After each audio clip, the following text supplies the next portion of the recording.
If you're new to the hobby and have never handled Loc-Line, then this video is for you. Also, don't forget to hit that like button and subscribe to follow along with the build process of this 100-gallon system. Follow me on Instagram to get real-time updates. The link to that is down below in the description.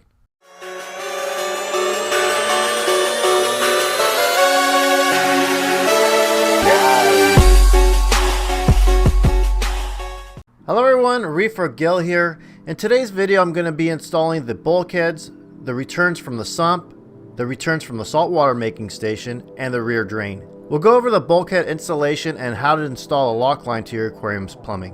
When it comes to bulkheads, there are two types we commonly use in this hobby: a threaded bulkhead and a non-threaded bulkhead. Each have their uses when it comes to plumbing. For my returns, I'll be using 3/4 inch threaded bulkheads, and I'll be installing this male threaded connector to start my 3/4 inch Loc-Line hose plumbing. I'll also need enough Loc-Line hose or hose segments for all three returns. I purchased more than I needed just in case. The hose is modular and can be lengthened using these Loc-Line pliers. Here's another look at that male threaded connector. The very last piece that connects to the end of the hose will be some sort of nozzle. I have two different types of nozzles here, a flare nozzle and a round nozzle. For no other reason other than I think it just looks better, I'll be using the round nozzle for this build. And the last piece of the plumbing I have is a Y fitting. The Y fitting will allow you to run two Loc-Line hoses off the same return. I decided to use a single hose for each of my returns. I'm first going to install a non-threaded 1-inch bulkhead for my drain. In case you missed it in a previous video, this tank will be plumbed to do bucketless water changes. I have a 1-inch drain in the lower left corner, about 4 inches from the bottom of the glass. This drain will be plumbed into the rear wall where I have a 1-inch PVC going down into the garage and into my utility sink.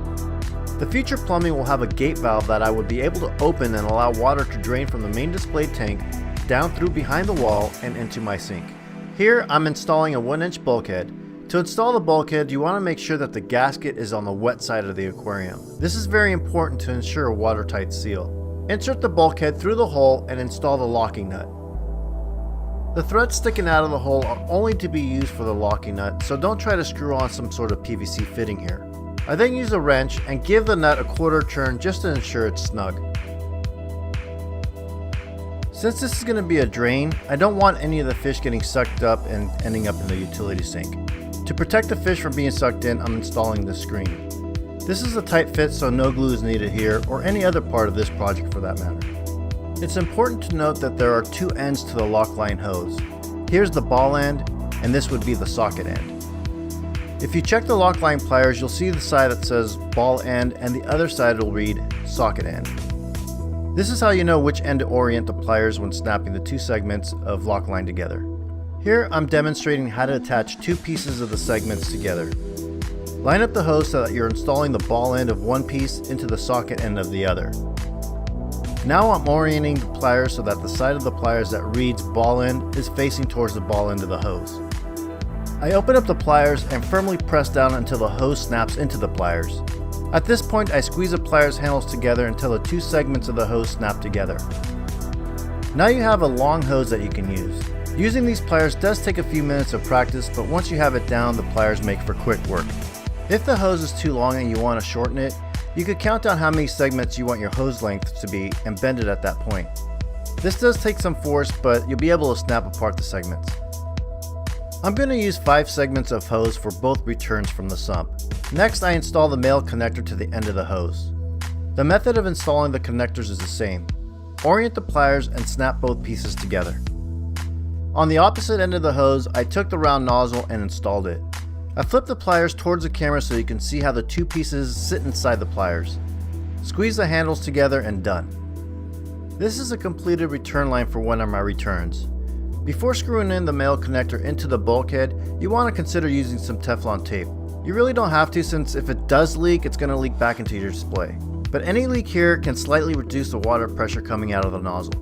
I applied about 3 turns with the tape and made sure to go with the thread so that when I tighten down the connector, the tape won't unravel.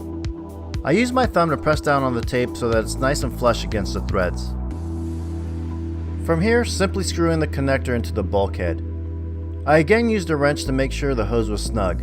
I repeated this step for the remaining return from the sump. As for the return in the middle, this is the return from my saltwater making station downstairs. This is where the newly mixed salt water will enter the display tank and replace water I had drained out for the water changes. The only difference is the return hose from the saltwater mixing station is shorter than the return hoses from the sump. Since the return for water changes is only flowing water to replace the water I had drained, there's no need to make this hose long. With that, all my bulkheads, returns, and drain have been installed. This brings me one step closer to finally getting this tank wet. Thank you for watching, and we'll see you guys next Sunday.